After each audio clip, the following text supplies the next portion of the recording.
Hello, and welcome to another Vertigo Voices. Good morning. I'm Colby. And I'm Sophia. And today we are going to be watching the pilot episode of Swamp Thing. But what Swamp Thing? Not that Swamp Thing, the one that we've already done. No, the other Swamp Thing. No, not that one. Not the cartoon one. The other one. The live action one. But not that live action one. The first live action one. No, not the fucking Wes Craven movie. The other. No, not the fucking Jim Warnowski movie. The TV show. The one with Dick Durock. Yeah, no, not the movie with Dick Durock. The show with Dick Durock. That's Swamp Thing. Thank God you have it straight, because I was going to ask you, which Swamp Thing is this again? Yeah, we're watching Swamp Thing. All right. So anyway, yeah, I don't think we have any news because we covered a ton of news last time. The only news is I'm 6 episodes into Sweet Tooth. And it's still very good. Yeah, it's pretty good. Very different than the comic. The characters are mostly the same. The setting is largely the same, but there's a very different journey that the characters go on and just a very different world. Okay. I mean, even that, no, the world's kind of the same. It's just a different point of view. All right. Much more lighthearted or whatever. I don't know. Do you think I should read the comic before I watch the series? Wouldn't hurt. Or would not? Because like I'm reading the comic or rereading the comic as I'm watching it. So just I don't know. They diverge enough that it's not like one's going to spoil the other. But at the same time, it probably wouldn't hurt to have a frame of reference so that you can see where they're different and where they're the same. And, I don't know, see the characters. A lot of the characters are the same. You know, there's the main character, Gus, and his dad, played by Will Forte, who, we'll talk about it more, but I like his dad way more in the show than I did in the comic. Okay. And then Tommy Jeopard is like his kind of guardian who has a vastly different point of view between the comic and the show. And then there's this doctor named Singh and this general named Abbott. They're all characters in both. And there's this little pig girl whose name I can't remember. It's in both. And this little beaver boy. Pig Girl and Beaver Boy. Yeah. They both have names, but I can't remember. Sounds like they should have their own comic. Yeah. The Adventures of Pig Girl and Beaver Boy. Coming soon from Vertigo Comics. Yeah, because Vertigo's back. If only. Yeah.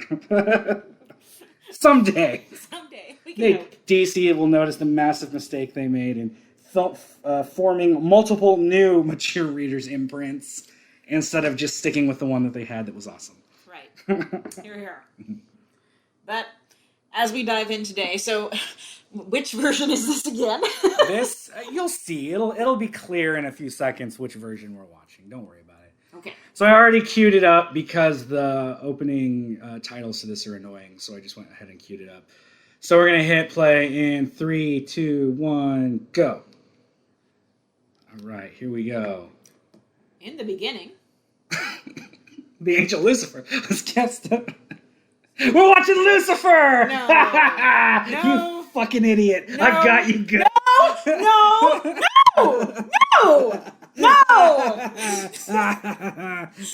Oh, fuck you very much. Oh, I thought we had a relationship built on trust. God damn you. So there's Tom Ellis as Lucifer driving around listening to the Cage the Elephant song that was in Borderlands. God. Oh, I forgot to turn subtitles on. No, it's fine. It's fine. We're not missing anything. No, I want subtitles on. Hold on. It's just right there. All I gotta do is hit on. I should have known as soon as you said, I skipped the opening credits because I don't like it. Yeah. I hope you're satisfied with yourself. All right, sorry, now it's got to restart. So, okay, 3, 2, 1, now, go, hit play. Piracy is not a victimless crime, but this isn't either. I planned this weeks ago. Couldn't wait. Yeah, you know, Rest for the Wicked by Cage the Elephant. And they can use that song whatever they want, but it's always going to be the song from Borderlands. I haven't seen Borderlands. It's a video game. Oh. Although the movie is filming right now. Eli Roth is making the movie based on it. And literally just a few days ago put out a bunch of character pictures, kind of, like silhouettes of the characters. So anyway, this song is really overused now, but it better be in the movie Borderlands. Yeah, get Cage the elephant that royalties money. Okay, all right. So Tom yes. Ellis driving around in his car, just being Tom Ellis. Well, I will say that the best thing this show has going for it is indeed Tom Ellis. Guy's got charm for days. Yeah, exactly. And you need that for this character. And, in the beginning, this kind of lured me into thinking, like, hey, this would be pretty decent. He's in Lux, the nightclub. Well, he's not there yet, but he acts like a lovable dipshit here. And, Right. He's this charming rogue ne'er-do-well. Got a great accent. Yeah. I like to punish people, too. Or at least I used to. See, there's so many things you could do with this show. And granted, if you've never read the comics and you watch this, fine. I guess. Anyway. Well, I mean, even that, like, it's still just a paint-by-numbers cop drama, Like, there's nothing special about this show. And that's, okay, now, since I'm all excited, and that's the thing, it's not even a good paint-by-numbers cop drama, which we will get into the more we... But are there any good ones? I mean, fuck, man, they're all the same. Law and Order. The original Law and Order. It's fun. Like 30 years ago when it was fun? Absolutely. But I'm just saying, like, now, there's so many of these on the air. Right. That who the fuck cares? Like, my friend Bear likes to call them, like, boomer masturbation material. Boomer masturbation. Because it's just old white people watch this being like, fucking cops, man, they're out there solving the big crimes. Well, a lot of them now just feel like gratuitously violent for violence sake. Like, not even... And I don't... Hey, I've got no problem with that. I wish they would be more gratuitously violent. At least then it'd be interesting.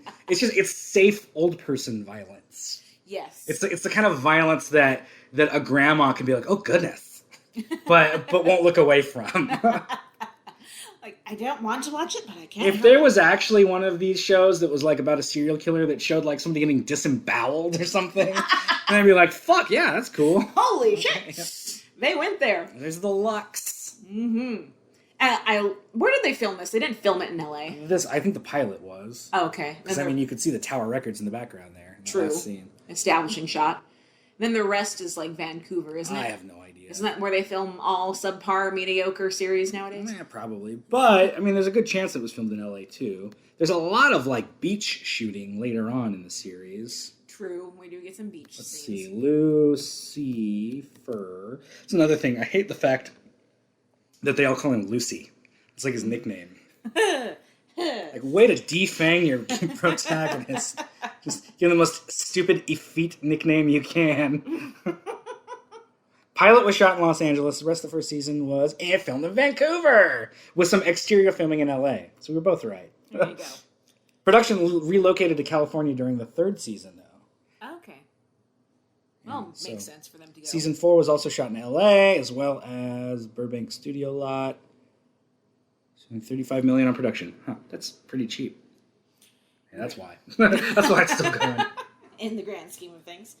The second half of the 5th season just came out, I think, a couple weeks ago on Netflix. Is it the 5th season? Yeah. Okay.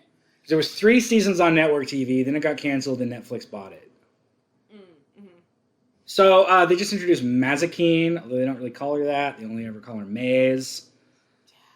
And then here's Amenadiel, who oddly they always call him by his full name. He doesn't get a nickname like Maze or Lucy. Manny. Yeah, and then with Mazikeen and Amenadiel and Lucifer here, all 3 in this scene, we have now exhausted all the characters from the comics who are on the show. And we're done. Yeah. Pretty much, yeah. They also give him a really weird superpower in here or whatever. He's got like the power to make people tell the truth when he looks at them. Right. And it's just so weird. It's so like dumb and on the nose. I'm trying to think of nice things to say, people. I really am.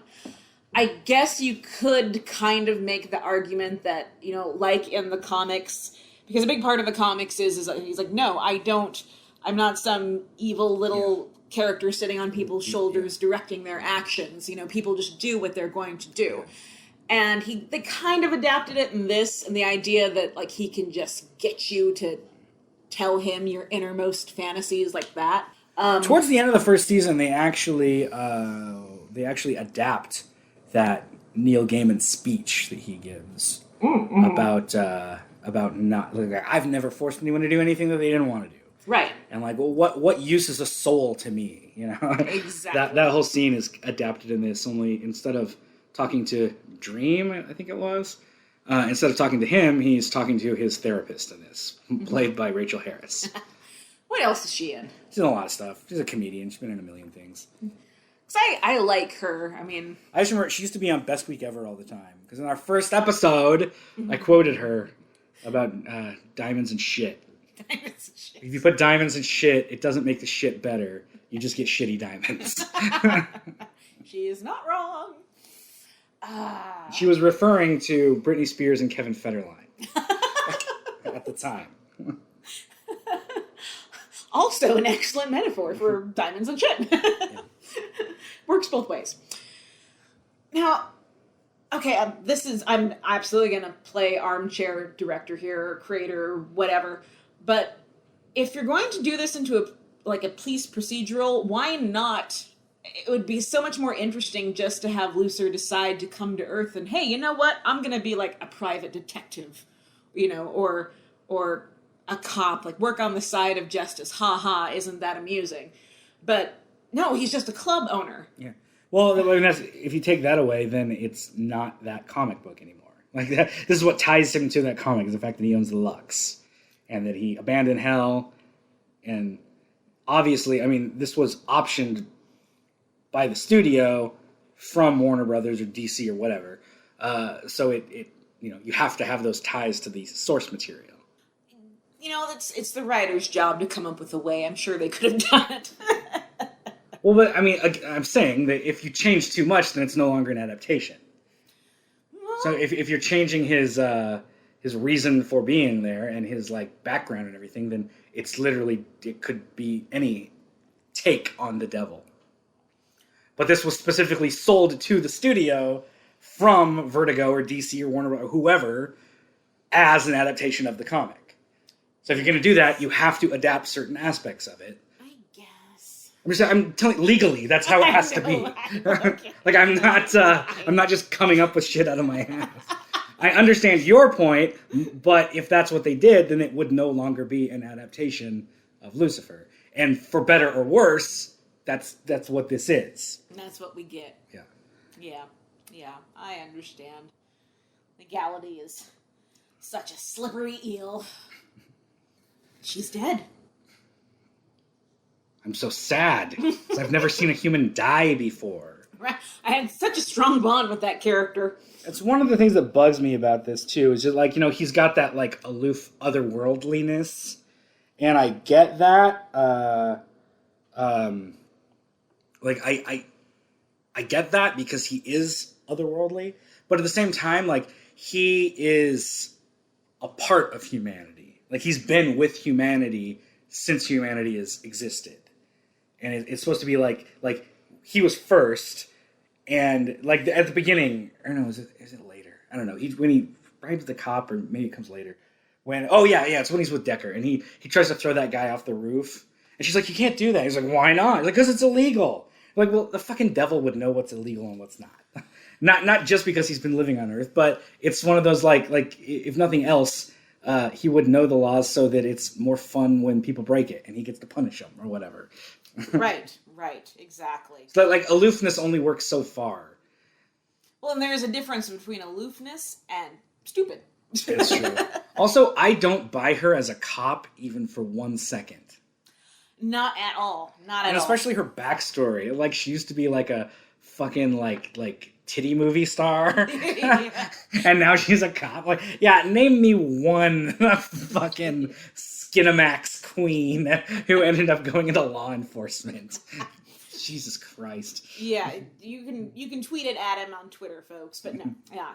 Well, okay, and this is the other thing, and I know it's kind of a low blow because, women support each other and shit, and you shouldn't comment on another woman's looks And if a woman wants to get cosmetic surgery, it's none of my goddamn business. But her forehead does not move throughout this entire series. Like, seriously. Like, you watch it, and when her eyebrows go up, they don't go up. Like, her eyes just get bigger. There's a little bit of Botox here and there. And that's fine. That's fine. But, like, when you're an actor, you're supposed to express. Yeah. And she's probably really... Because, I mean, she's got a pretty big forehead. So she's probably really self-conscious about that. So they probably either, like, digitally smooth it out or she just uses a lot of Botox. See, I don't think she has a big forehead, though. I have a big forehead. I mean, it's prominent. She doesn't, like, because of her hairline, it's what's the word for that? It's just straight across, you know? So because of that, it makes it just... It's not like ugly big or weird big. It's a human forehead. Oh, sure. It's just bigger than some actors or whatever. It's probably about the same size as Tom Ellis's, realistically, but his has wrinkles. Right, exactly. But yeah. Now that you mention that, though, like I can almost see her being self-conscious about it. Well, it's just such a strange thing because, again, like you're supposed to be acting, you're supposed to be emoting, and that's so weird when your face doesn't move. Yeah. And I don't buy either that there's another episode here where she talks about how she missed out on her prom. Yeah. And supposedly she went to high school in the 80s, which, again, I call bullshit. It's a small thing. It's not that big a deal. But yeah, you look at her and looks like she's, 29, 28. Like she did not go to high school, when... Porky's was a thing. Yeah, it's just, like I don't buy that she's had two careers. Right. Or that she has a daughter that's like 8 years old. I mean, I could get that, but she wouldn't have had the daughter when like you can have a daughter whenever, but like as long as you're old enough to have kids, you can have a kid. Yes, but having a daughter is the least weird thing between her being like a softcore porn star and a cop. Again, it's a small thing. It's a small thing, but you have to wonder. It's like, well, because she looks so young. It's like, well, did she have the kid when she was doing softcore porn? Maybe. No judgment. But the other lead, Kevin Alejandro, this came out right after, like probably the season after he was on Arrow. He played Brother Blood on a season of Arrow. Oh. So I just like to pretend that Brother Blood faked his death and then moved to L.A. and became a cop. Because he wanted to be in this show somehow more than Arrow. Yeah. Well, he was only in a one season. He was just a one-season villain on Arrow. Mm-hmm. And this, he gets to be a co-lead, Recurring character. Yeah, he's in all 5 seasons, I think. Yeah, he is. Is he? Okay. I've been so spotty in actually finishing this. I think I've seen like seasons 1 through 3. I'm about 3/4 of the way through 3 right now. It's the one with Cain and Abel. That's right. Yeah. Well, Cain. Tom Welling plays Cain. Abel's in one episode, played by Lauren Lapkus. Lauren Lapkus, who's that? She's a comedian. You've seen her in a lot of stuff. She was in Jurassic World. Oh, okay. Hold on one second. You keep talking. I'm going to fix that fucking door. Well, I guarantee you what's happening with the door is much more interesting than what's happening on screen right now. Isn't that great? So, okay. Hold on. Isn't the gray-haired guy that he's talking to right there, isn't that the cousin from Mad About You? It might be. Was it Cousin Ira? Was that his name? I think so. Mad About You. It's definitely not the cop from Baywatch. No. Only you would pick up on that. No, it looks like him. Murray. God damn it! Where's Cousin Ira? Ira, there we go. John Pankow. Let's see if it was him. That looks like him. Those are TV. Is that TV? Oh, movies. TV. No, wait, what is this? Oh, that's stage. Okay. Movies, TV. This would have been 2015. Yeah, Lucifer! Played Jimmy Barnes in 2 episodes of Lucifer. There he is. Look at that, Cousin Ira. All right. You make that Lucifer money, cousin. Yeah, this show like has cast a lot of like, I don't know, past their prime TV film actors, because you can always tell who the killer is this week because it's the biggest name that they could get for the week. Good point. Good point. Like every middling cop drama. I wonder who the killer would be. Huh. Wasn't Jamie Kennedy on an episode of this? Was he? I swear he was.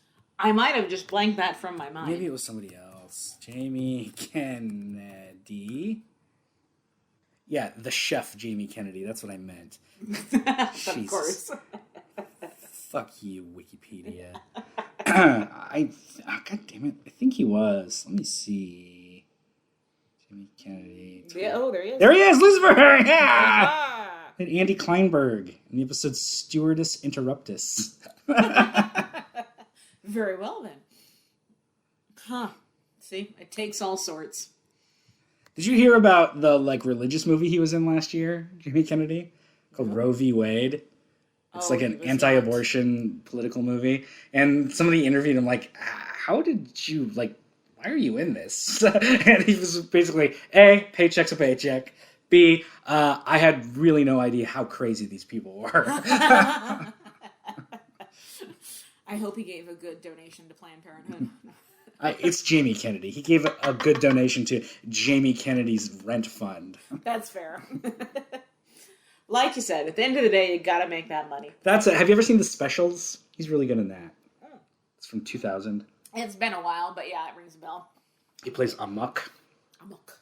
A superhero who's made of antimatter. Oh. Who directed that? I don't know. It was written by James Gunn. Oh, okay. The director was somebody, I don't know. He's done other stuff, but nothing huge. Craig Mazin. Oh, you tweeted. No, you said something about this film a while back. Yeah. It's really fucking good. All right. Well, that's what we should be watching. He directed. No, never mind. He wrote. He's only directed 2 movies: The Specials and Superhero Movie. Yeah. So he definitely has a niche. He does. One of those movies is significantly better than the other. Mm-hmm. The Specials is the one. He also wrote Borderlands. The movie adaptation of Borderlands. That's fucking weird. That all comes back. Full circle. Yeah, so the Borderlands cast. Cate Blanchett, Kevin Hart, Jamie Lee Curtis, Jack Black, Edgar Ramirez, Gina Gershon, wow, Cheyenne Jackson, people I don't know, Penn Jillette. Gosh, that's a pretty good cast. Yeah. And directed by Eli Roth. Oh, Eli. I've got mixed feelings on him. I think he's a good director. Like, he has a good eye, and he's an interesting dude. And not all of his movies are great. But I love to hear him talk about movies. Yeah, exactly. He's a really smart guy. He is. This is the part what I was talking about earlier. He's like, you can't just throw someone over a balcony. What? Oh, heavens! I had no idea. Dear me! And see, that's what makes this show not work as a police procedural either, because for whatever reason, she lets this total civilian tag along with her to all of these crime scenes.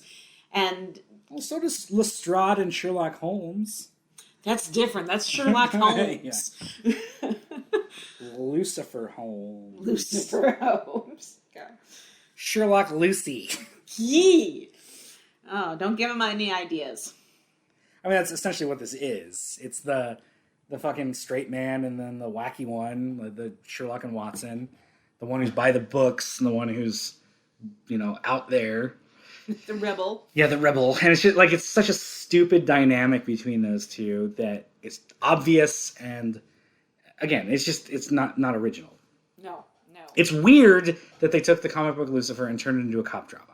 Like Absolutely. A police procedural. Like, I don't get it. They could have made it something, well, just not exactly like the comic, but there's threads of story throughout the whole comic that, you could use and make really interesting and fascinating in a whole new world. And why wouldn't you do that? That said, for what it is, I will give it credit for A, having a sense of humor, Like, it's a show that doesn't take itself too seriously. True. And B, the longer it goes, the more it infuses the kind of supernatural elements into the storylines. I think that should have been at the forefront from the beginning. Like, it should be, like, the fact that it's fucking Lucifer should be the main reason you're watching the show. Right. Not right. to see him solve crimes with an ex-porn star or whatever. Oh, well, a while back when we talked about this, and, you know, I went home and I thought about it, and then I was like, oh, well, you know, I do love the comic a lot, and maybe I'm being too hard on an adaptation. If you haven't read the comic book before, then it really doesn't matter. And then, like, that very same night, I learned that they had filmed a musical episode, and I was like, fuck you, burn it with fire. The funny thing is that, like, this last season is getting really good reviews. Is it really? Yeah. Like, I can't remember if it was a musical episode or a different one, but the AV Club gave it an A. Really? Like one of their recent episodes. Now I gotta look that up. AV Club Lucifer? Lucifer? Lucy? I don't know which episode it was, but the couple that I'd looked at recently, they were giving, like, there's a B for the finale. Okay. Hold on, let me find. You can just look at the whole season at once if their page wasn't so fucking annoying. All right, last episode B. Episode before that A. Episode before that A minus. Episode before that B plus. A. B. A. A minus. B plus. That's the musical episode. Was an A. Solid A. Solid A. B plus, A minus, C plus, A minus, A, B, A minus, A minus, A minus, A minus, A minus. That's more than just the 5th season, I think. The 5th season was only 10 episodes. It's more than 10. I don't know. It doesn't matter. Apparently the last couple seasons are better than the others. Okay. Well, you know, like I said, I haven't seen all the seasons, so I can't drag it that hard. Yeah, I've only ever seen the Fox episodes. I haven't seen any of the Netflix ones. I will eventually. I mean, I'm sure it has to be better on Netflix. It's still probably nothing amazing, but it's got to be better. Maybe. Without, I mean, just the fact that it doesn't have standard TV guidelines and censorship. You know, yes. The fact that you can do a Lucifer show where they say fuck every once in a while, or show a butt. You know, that's true. You can play around more. Evidently, that was Tom Ellis's number one thing. As soon as they went to Netflix, he said the very first episode of the first Netflix season is his bare ass. Give the viewers what they want. Which is kind of like, have you ever seen the show The Killing with Muriel Enos, I think is her name, and Joel Kinnaman? I've heard of it, but I haven't. It was on AMC, and it was like a cop drama. Better than this. Like solving a murder mystery. After, I think, 3 seasons, it got canceled. And then the next season, its final season, it was on Netflix. And Joel Kinnaman said the first thing he heard, or he thought of when he said it was like, I can finally say fuck. And so the first episode of the first Netflix season is like a follow-up of what happened. Like, the end of the last season, they kill someone. So then the first episode of the Netflix season is them, like, cleaning up after the murder. And they go, like, it's just quiet, them cleaning, and then they go back to home, and they're, like, sorting everything out. And Joel Kinnaman looks down at his sleeve, and there's, like, a little bit of blood on it. And he just goes, fuck! Oops. I just love the idea that he wanted to say fuck so bad, so that was the first line they gave him. Got creative. Oh, there's Trixie, a real child named Trixie, like real children are named. Yeah. I thought that was only cartoon dogs in Disney movies, like Lady and the Tramp. And strippers. And strippers. Don't they make that a joke about that? But, like, she sounds like a stripper or whatever? Everybody calls me Trixie. But her real name's Beatrice. That's a hooker's name. Ask your mother. Oh, dear. That reminds me.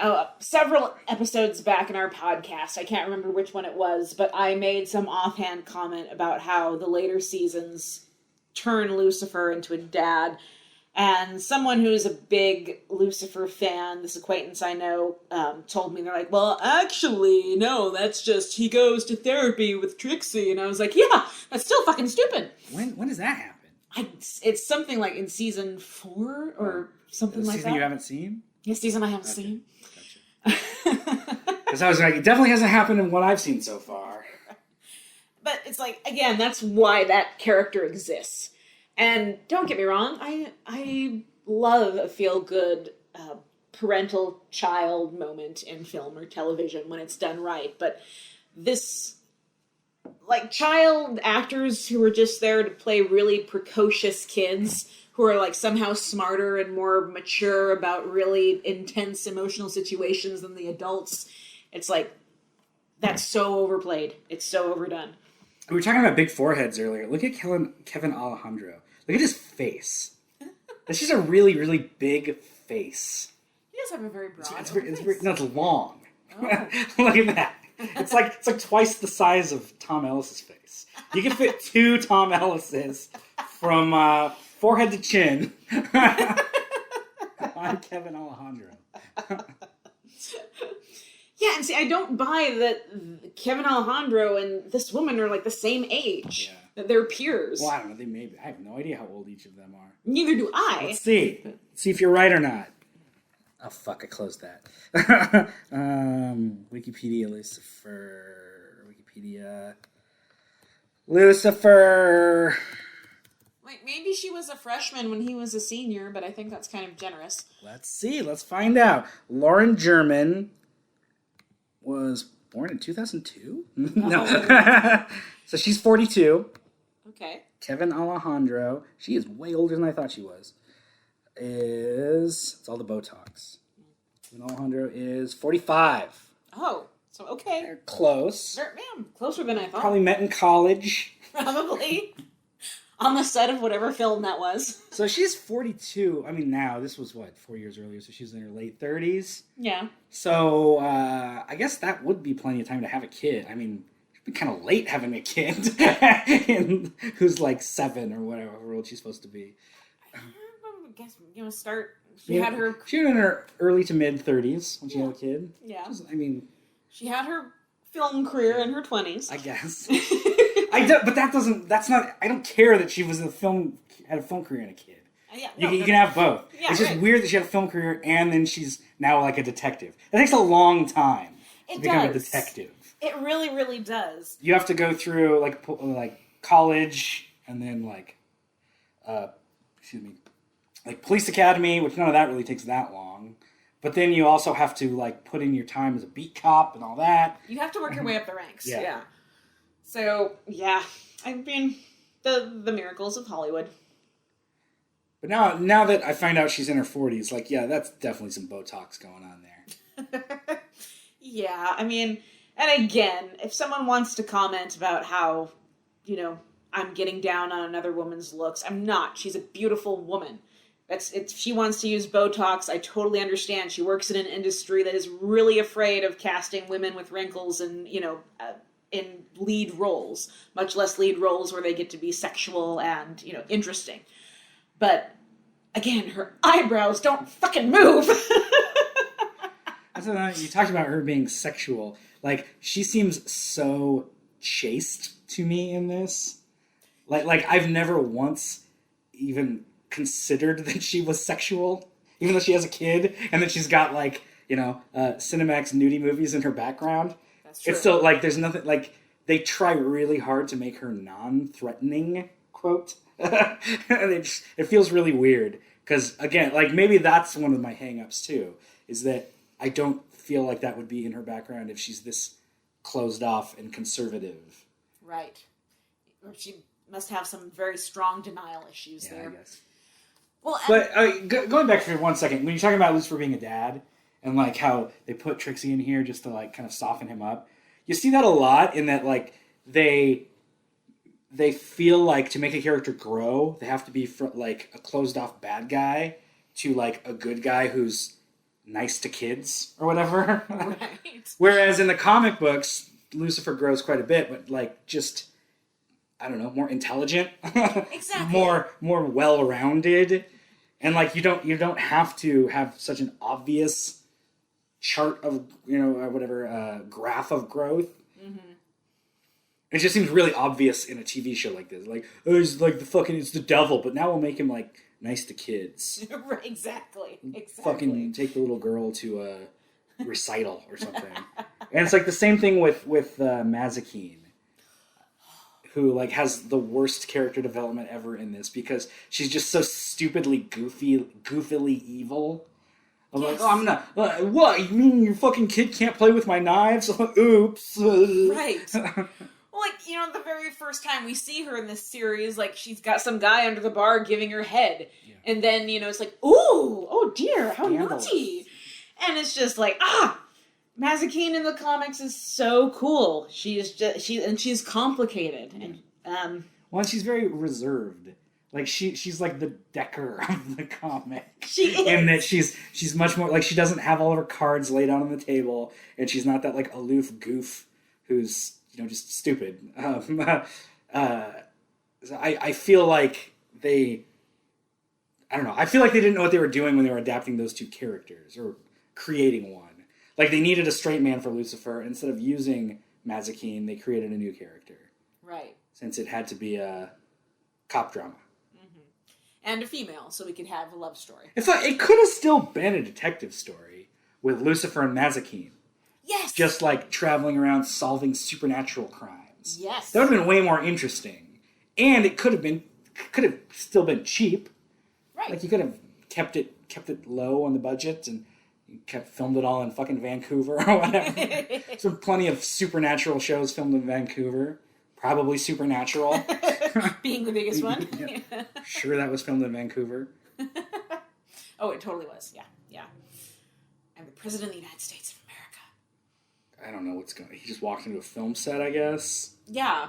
And see, that's the thing. This is a police procedural, and he does shit like this all the time. Yeah. He just walks right into a situation or a scenario where a cop would not. But that's the core of cop dramas, though, is the cop who doesn't play by the rules, but damn it, he gets results!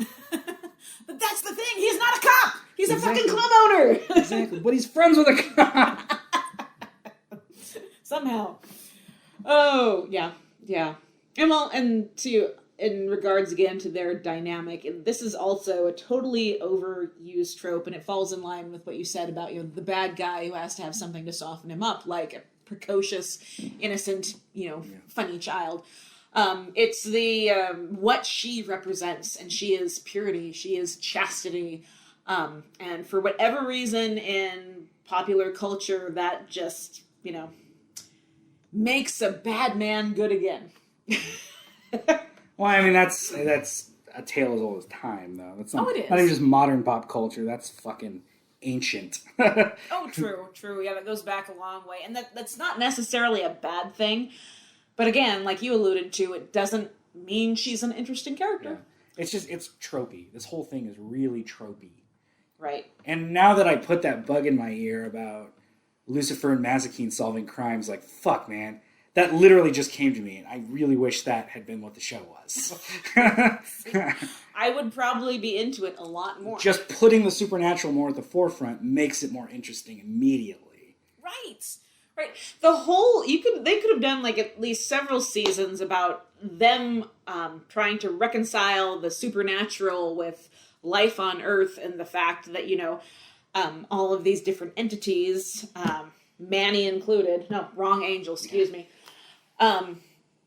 Want him to come back to hell. Like that. Instead, we have like a memorial to a dead pop star. You just said that because that was just on screen for a second. I did. It's actually not important to the plot. It has fuck all to do with the plot, which makes this even more just. It's world building. Oh, I get it. Is that what it is? Yeah. No. Because she died earlier. She's the reason. Her death is the reason that Lucifer wants to be a cop. You are so much more generous than I am. That's why! She died in his arms, for God's sake. And then he's like, oh, you need to be punished, but the guy died, so now he's all pissy and wants to go solve murders. Revenge! Yeah. Because that's the motivation for this thousands-of-year-old creature, is like one insect died in front of him, so now he's pissed off. Exactly. Well, I guess when you're bored with ruling in hell, you come to Earth and you play cops and robbers. Serve not even in heaven, on Earth. I guess so. I really wish, I wish that idea of him abandoning hell had come up more too. Oh, totally. Like, it would be so cool to see, the key to hell and those two angels that take over, whose names I can't remember. Neither can I at the moment. I just keep thinking Zariel because he was a DC angel on the Justice League. Back when Grant Morrison was writing it. Grant Morrison's JLA is the best JLA. Did you ever hear about why Zariel was created? Do you know anything about Zariel? I know of him, but I don't know why he was created. So he was an angel on the Justice League. Mm-hmm. Morrison came to DC and said, so I'm working on the JLA. I want Hawkman on the JLA. And they were like, you can't do Hawkman because Hawkman's got his own thing going on and his own book and his backstory's fucking complicated and blah, blah, blah. I can't use it. So Morrison was just like, fuck it, I'll just make another character with wings. There you go. I need a wing dude on the team, so fuck it, I'll just do my own. And when Zariel is first introduced, Aquaman sees him. And when Zariel's first introduced, Aquaman sees him, and Aquaman says, Kadar? Because that's Hawkman's real name. Aquaman. And so, it was like a joke, almost no, it's not Hawkman, but everyone, it should be. He wanted it to be, very much so. I always liked Zariel. Anyway, what was I? Oh, I was looking up the Angels and Lucifer. It was... I don't even know how to search for that. Because maybe the comic? Yes, good idea. Because I just remember it's like Remiel, maybe?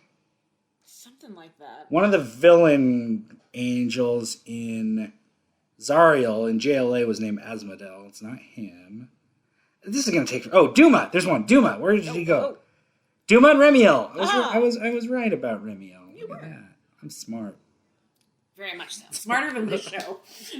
Oh, no, not Ira from Mad About You. He was the villain? This whole time?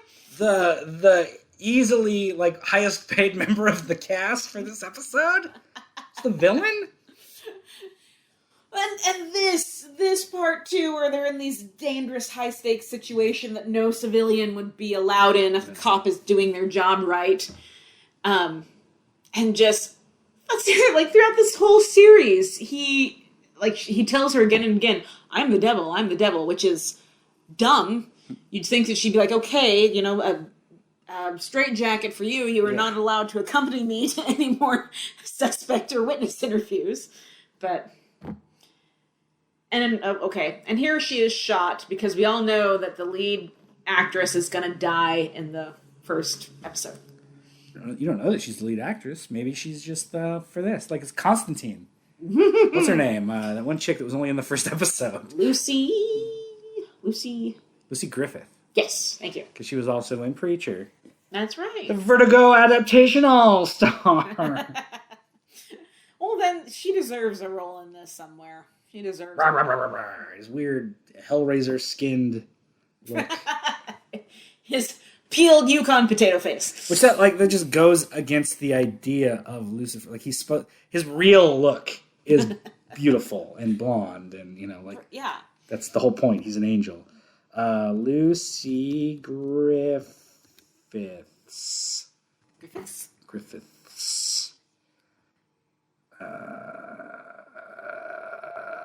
Nope, no Lucifer. She's on Shadow and Bone, though, that new show. I've heard a lot about that. Good for her, for still acting after Constantine. Get it, girl. Yeah. She was on Robin Hood, the British version. Oh, she was? Is she British? Oh, she was Maid Marian? I don't know. She is British. Yeah, she was Maid Marian. Maid Marian, 26 episodes. Well, that's where I've seen her before. Okay. I've never seen that show. She was on True Blood, a couple seasons. She played Nora Gainsborough. Seasons 5 and 6. Well, that's why I can't remember. 5 and 6. Yeah, everyone knows those were the dumb seasons. I've never seen True Blood. We've had this discussion. That's right. All I know of True Blood is the fucking comic book ad from Comic-Con. Oh, that's right. Yes, good ad. First couple seasons are fun. Probably. It's like Spawn to me. You don't care. I don't have time. No fucks given.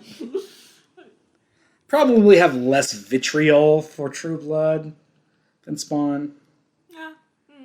I don't know anything about the creator of True Blood, so just gotta live and let live with True Blood. I will say that True Blood, at least for the first several seasons, had more dimension and tongue-in-cheek fun. Well, Spawn has no tongue-in-cheek fun, but True Blood did have a little bit more dimension than Spawn. I have a Spawn movie. We could watch that. Fucking Classic. John Leguizamo. So that may have been the first movie that I ever saw that I was like, oh, just because it's like action and a comic book and sci-fi, like it can still be really shitty. Oh, yes. Because I think I saw that when I was in like 8th grade.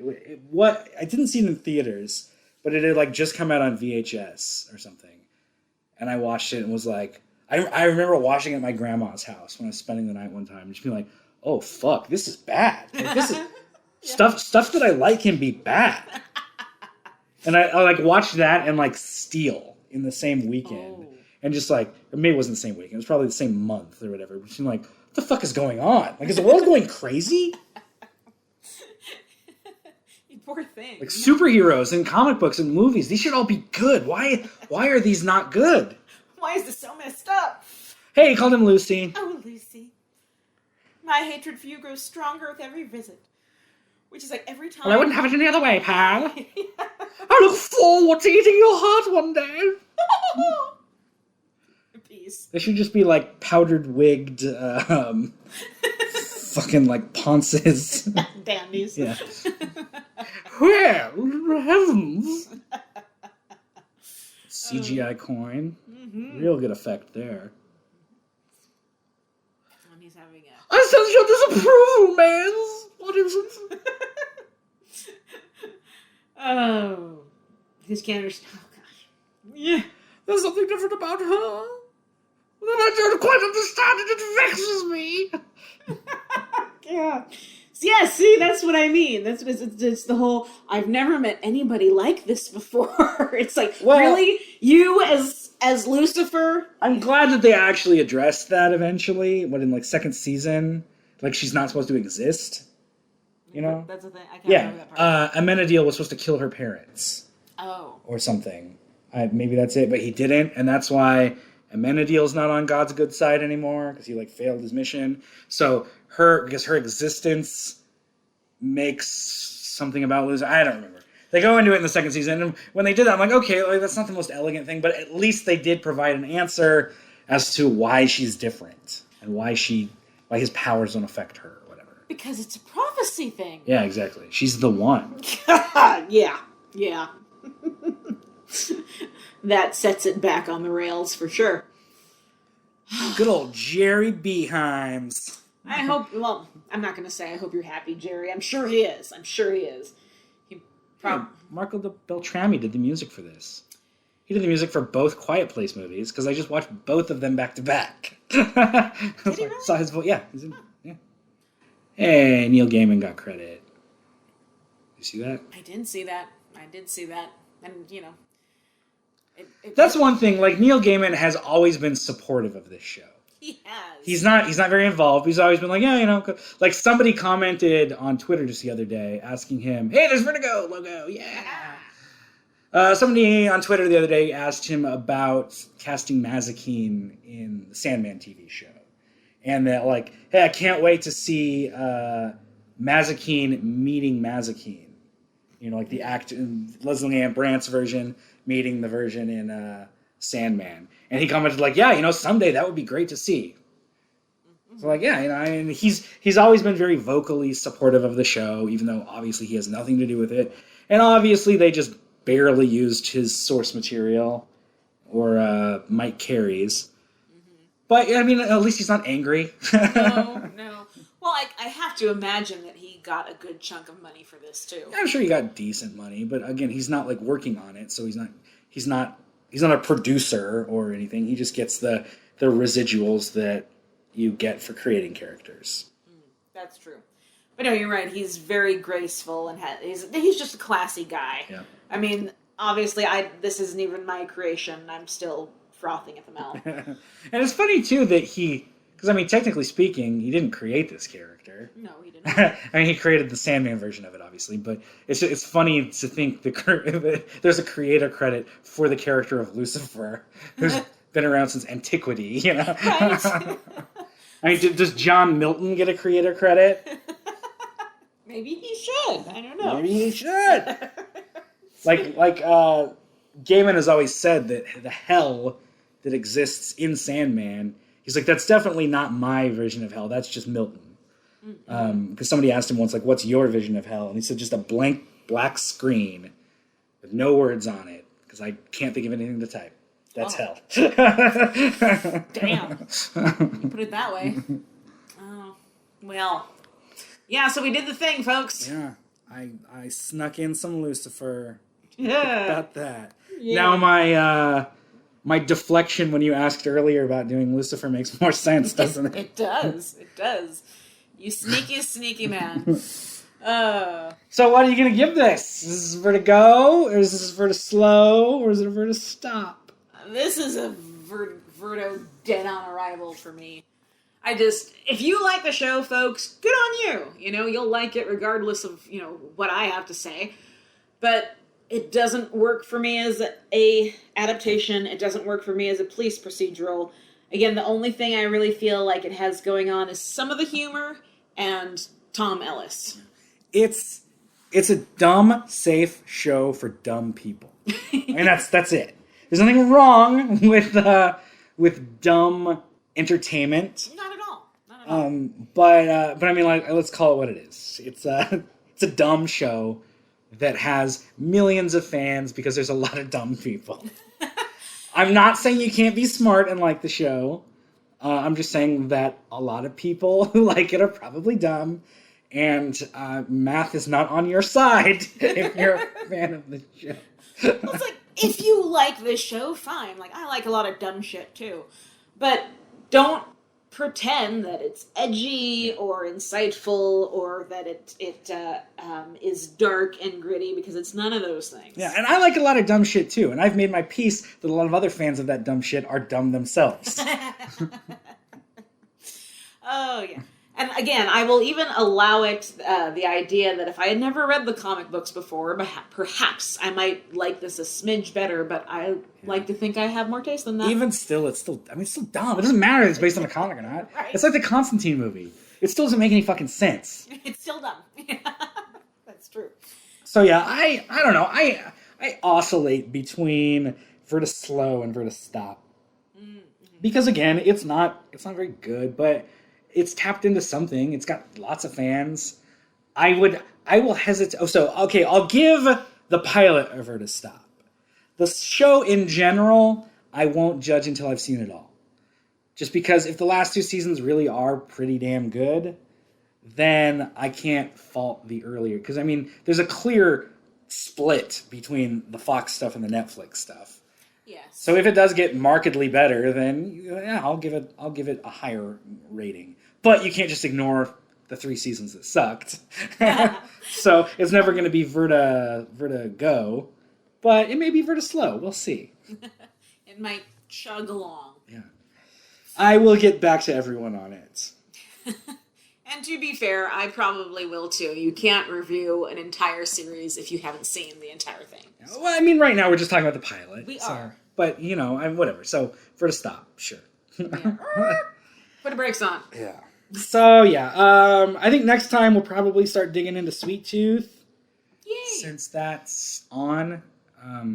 It's a better adaptation than this. Yeah, I hope to God. Probably just as many diversions, though. Mm-hmm. It's a very different story. Again, can't stress that enough. But it's the same overall story. Like, it's the same setting. Gotcha, yeah. I don't think in the comic books Lucifer has ever been a cop. No, Not to my recollection. But Sweet Tooth has always been a post-apocalyptic story about a little boy on a journey. There you go. So, anyway, both the same. So, anyway, yeah, we'll do Sweet Tooth, and then, I don't know, something else after that. All right. Stay tuned, folks. We made it through Lucifer. Yay! Yeah. I love you, and fuck you very much. We gotta do the end of the show. Like and subscribe. Make sure to follow us on Twitter at Vertigo Voices and Instagram, Vertigo Voices, and let your voice be heard about how much the show is awesome and that you're the one smart person that likes it. Everyone else is dumb, but you're smart. Right. Tell me what I'm missing out on, please. You're the smart person who hates that there's a Black Death, but it's not because she's black. Oh, yeah. Please, yeah, and draw up that summary in 40 characters. It's not because he's blind. I just don't like change at all. Change sucks. Wow, welcome to the human condition. Anyway, email us at vertigovoices@gmail.com. And I think we're good then. Like and subscribe and fucking give us 5 stars, because this is the best podcast ever. Karen Berger said so. She did. Ringing endorsement. That's exactly what she said. I think it was, she had a tear in her eye, and she said, Colbster, it's what she calls me. It's our thing. And she said, I'm so glad that someone carries on the torch that I lit all those years ago. She's like, in some ways, you're more important than me. And you can tell people I said that, because it's the truth. And I will say that if anyone asks. I'll probably coyly deny it a little bit, just to play along. Right. But they'll see it in my eye. Because you are so humble. Yes. And that's the conversation that we had. And Vertigo Voices, the legends live on. Yeah. So anyway, I was going to try to get to an hour, but whatever, we're close enough. We are. Goodbye. Goodbye.